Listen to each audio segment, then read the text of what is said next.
Welcome back to the second official episode of the Decision Podcast, Private Conversations with Cindy, me.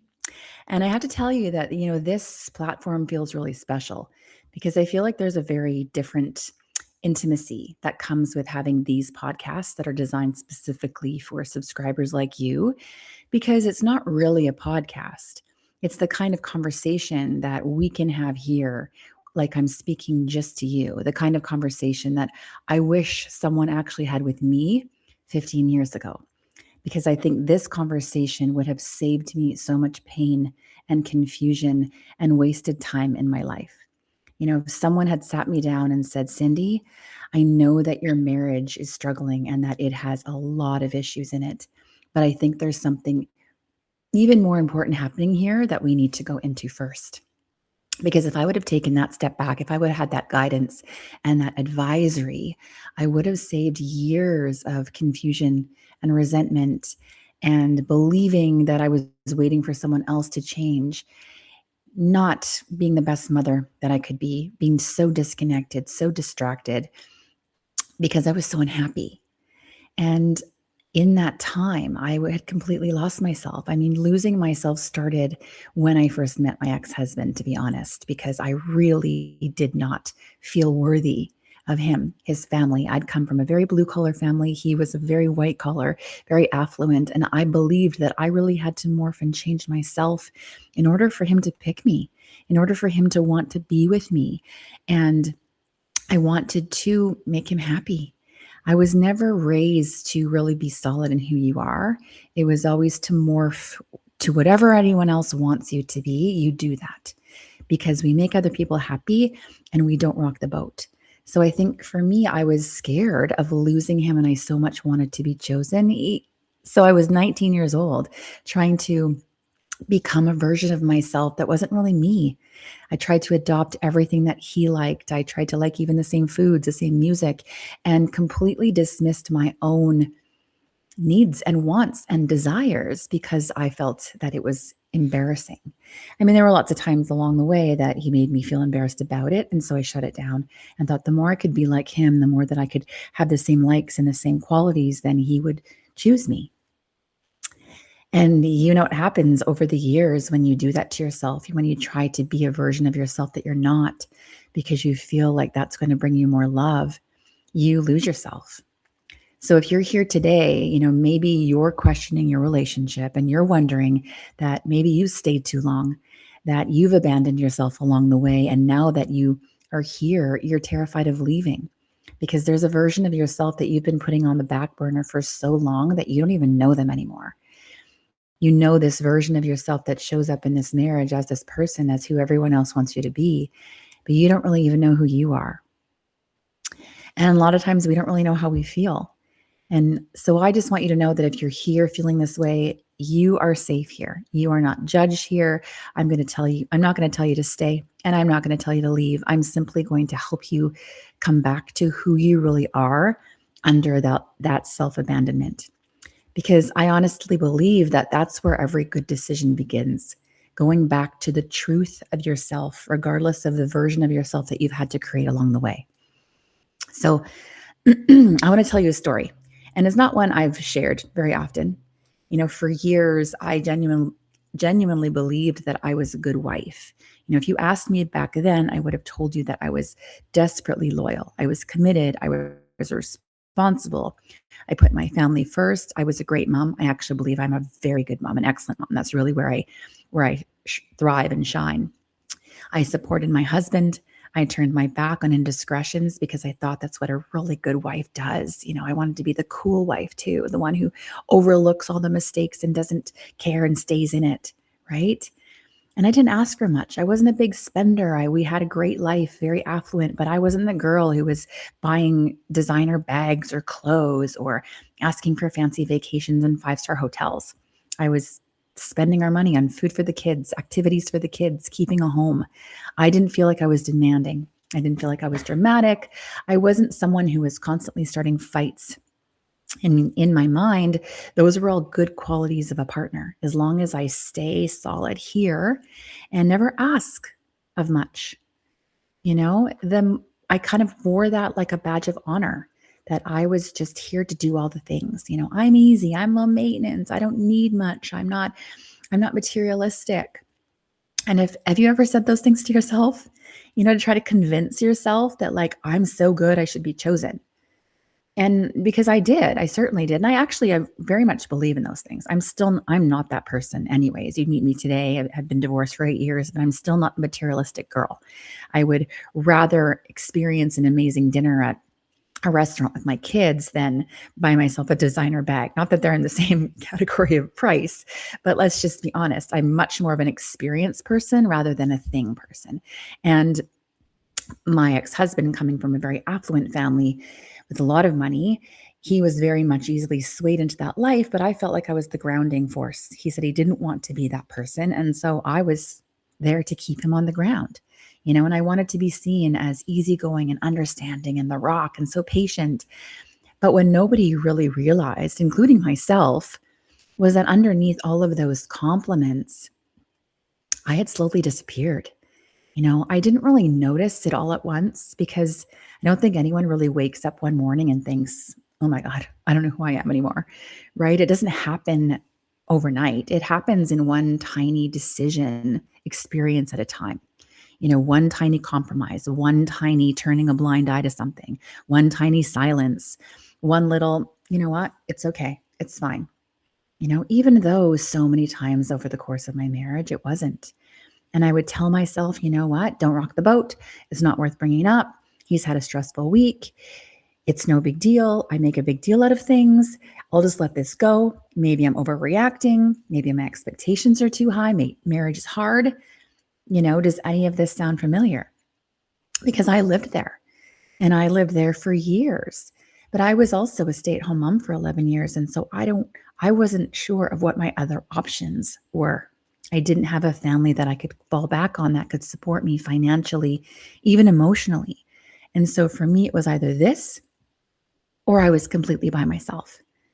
But what I didn't really understand back then is that every single time I overrode my own feelings, I dismissed my own boundaries, I was teaching myself something. I was teaching myself that my needs were less important. And of course, what does that naturally do? That teaches your partner to follow suit. They feel like, oh, she's dismissing her needs. They're not that important. So then I won't treat them as important as well. And that my discomfort could wait, that keeping the peace mattered way more than telling the truth. But here's the scary part that I know a lot of you have find yourself in, men and women alike.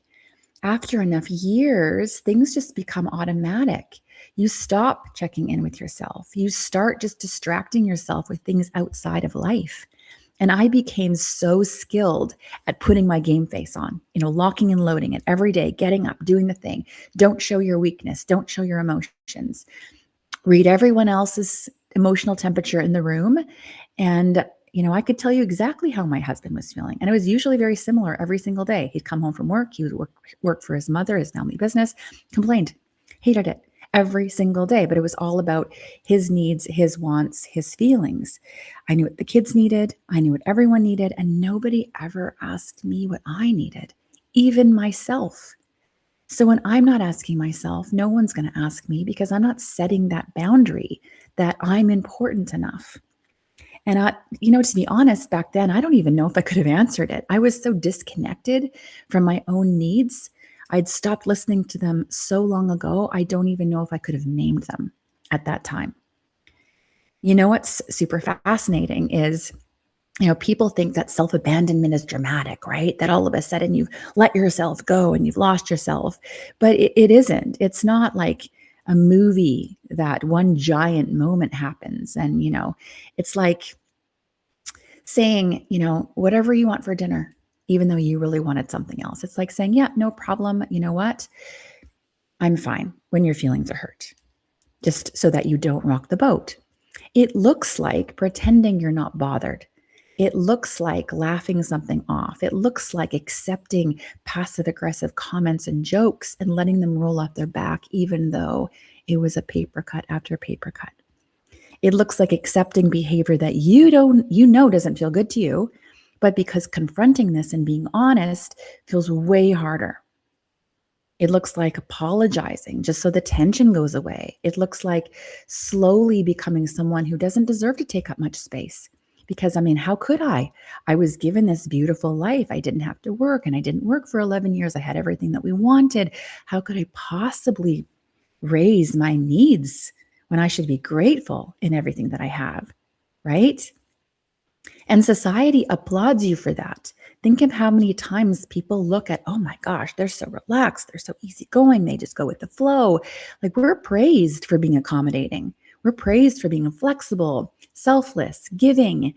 And I mean, don't get me wrong, those qualities in people are beautiful, but they're not that beautiful when they come at the expense of yourself. Because then it isn't generosity anymore. It's not even authentic. It's complete self-abandonment and almost betrayal of the people around you, because it isn't who you actually are. So there was a moment that I'll never forget. And I wasn't having a fight with my husband. It was nothing dramatic happened. I was simply sitting by myself. And I remember asking myself, when was the last time that I actually told the truth about what I needed? Not a big truth, not like I think my marriage is ending, because I wasn't there yet. But it was the little truths, like the hurt, like that hurt me, or I need more from you in this way, or I'm lonely and I'm not feeling seen by you in this marriage, or that doesn't work for me, or even like, I don't want to do that. I don't want to go there. Or even the biggest one that I still struggle with today, because I wasn't raised to be able to rely on anyone besides myself, was I need your help. I still struggle in that one in my current relationship. Like, I literally don't ask for help, and I know that I need to, because typically men just want to help. That's how they feel like their purpose, and they want to be needed. And so it's taken me a long time to be able to even ask for help. So I couldn't remember when the last time I asked for any of these things, because somewhere along the way, I'd become so afraid of disappointing other people that I'd rather disappoint myself instead. And here's what I know now is that disappointing yourself over and over and over again creates this massive resentment in you. And it's not toward your partner, even though it comes out that way, but it really is toward ourselves. Why have I stayed so quiet? Why have I accepted all of these things? Why have I morphed into someone that I'm not? Because I've trained them and I've taught them how to treat me. And I think that's why so many people wake up one day and say, you know what? I have lost myself here. I don't even know who I am anymore. I don't know what I want anymore. I am stuck. I don't know if I want to stay or go. They're just in this numb place of treading water, which is exactly the kind of people that I work with all the time. Because it isn't like you've suddenly changed. It's because, you've been leaving yourself behind little by little over the years. And it brings me to one of the questions that I ask my clients all the time is, who taught you that being loved meant becoming smaller? And don't get me wrong, I don't go into therapy. We're not going to go talk about your childhood wounds when I do advisory work. It's really about now, but it is about recognizing where and how you let yourself go along the way, and that you thought that was okay. Because I want to pivot that and change that narrative that it isn't okay to let yourself go anymore. We wouldn't want that for our children. So we have to stop needing that and doing that to ourselves. Because none of us were born believing that our needs don't matter. We learn it somehow. And maybe you learn that keeping everyone happy kept you safe, kept you loved, kept you in a conflict-free home, or conflict wasn't allowed. So you didn't bring up your needs, or you didn't even disagree because it wasn't allowed. And that was me. As soon as you disagreed with someone at the dinner table, like everyone had a big fight and an argument, and then everyone left the table and, doors slammed in their own rooms and dinner was done. So you learn to not have an opinion. And if you did, you were the black sheep. Oh my God, how dare you say that in this family? And everyone was upset, or they'd shut down. So it was like love was to be earned, and I earned it. I was the Miss Goody Two-Shoes, the teacher's pet, the perfect child at home, never missed curfew, never did anything wrong. My parents were always so proud of me because I saw what would happen, and this was happening to my brothers, when you weren't. So my role was to just keep the peace, be perfect until I was able to leave at 18. So I was the achiever.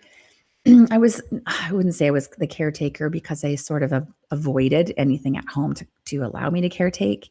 So I got really good at withdrawing and taking myself out of that situation, thinking that my family was the problem. And then one day I got married, and I got married to someone who I thought was very different than anyone I was raised by. There were so many shiny objects on the outside that I was blinded by them all. But what I realized was that I actually ended up marrying the same emotionally available person as my father, which wasn't any. And I didn't realize that till very, very much later, but I was bringing a survival strategy to that relationship because I wanted so much to have a different experience than with my family and growing up. And so I morphed to be anything that he wanted me to be. And here's the thing that ended up changing everything for me. I realized that I wasn't actually compromising. I thought I was. I thought compromise meant, like people bend, people adjust, we make space for each other's needs. We put everyone else's needs before our own. And we just do that. That's healthy, that's intimacy, that's partnership, that's a marriage that I wanted to work because my parents didn't. But self-abandonment is different. That's when only one person bends, one person adjusts, one person keeps swallowing their feelings, and eventually the relationship feels steady, feels peaceful, but only because one person's voice has gone silent. And that was mine. And maybe in your relationship, that is yours too. So I want you to think about something this week. I don't want you to think about your partner. I don't want to think about, whether or not they're changing or making the changes that they need to make in order for you to feel happy there. I don't want to feel like, don't want you to think that, oh, maybe if they'll finally understand you. I want you just to spend this week to think about you. When was the last time you made a decision that really honored yourself, your boundaries, your wants, your needs, not your children's, not your partners, not your parents, not your coworkers, not your boss, not your friends, but you. And men, I feel like you abandon yourselves a lot more than women do here. You've spent years making sure that everyone else is okay over and above yourself. And you're probably at the stage where maybe the kids are growing up and they're getting flown and grown and getting off to college or whatever their life has in store for them. And you're like, what about me? Am I allowed now to choose things for myself? And I'm not talking about the Sunday golf game. Of course, you're allowed that. But to choose really the direction and the things that you want in your life and relationship. Because here's what I know now after my decades of self-abandonment is that the healthiest relationship you will ever build isn't the one where nobody gets upset, isn't the one where you no longer abandon yourself just to keep everyone else comfortable. And, here's the beautiful part of that is coming back to yourself doesn't require you necessarily to blow up your life tomorrow. It starts much smaller. It starts by noticing all the ways that you put yourself on the back burner, that you put yourself second, third, fourth, fifth. Noticing that every time you say it's fine or it's okay when it isn't. Noticing every time you silence your own voice, your own needs before anyone else has a chance to do it for you. Noticing that every time you make yourself smaller or you distract yourself with work or friends or whatever it is, just to make yourself like someone else more comfortable because you're trying to avoid rocking the boat. This is where awareness begins that clarity process. When have I abandoned myself, not compromised? When have I abandoned my needs to keep this relationship intact? Because this is where honesty comes in. This is where courage comes in. This is the conversation that I want you to have with yourself, even with me. Write into me. Let me know how this goes for you. Because eventually, the more that we confront this in ourselves, clarity can follow. Not because you've changed or the relationship has changed, but because you have started to identify where you have stopped choosing yourself inside of it. So I want to leave you with one final thought. If you could sit beside the version of you, well, a few, but let's say this. If you could sit beside the version of me who was 20 years into my marriage, I wouldn't tell her to leave. I would actually tell her, well, I wouldn't tell her to stay either. I would take her hand and I'd simply say, sweetheart, you need to come back to yourself first. You need to see if your partner can even handle your needs, your boundaries, and being able to meet you there, because that's where we start. Because whether your relationship survives or not, you deserve to know who you are when you're no longer apologizing for your needs, when you're no longer dismissing what you want. You deserve to know what it feels like to speak honestly, to hold a boundary without feeling guilty, to speak your truth without worrying about how they're going to take it, to ask for what you need without believing that you're too much and that you're not allowed to have more, to become someone that you can recognize again and be able to know that there's a difference between being grateful and continuing to want more out of this life. And those two things are okay. And those two things can happen at the same time. So I want you to start to become someone you recognize again. That's where true clarity begins. And that's where we'll continue next week from here. But thank you for trusting me with this. Thank you for trusting me with your time, your heart, and this conversation. And I look forward to seeing you again next week.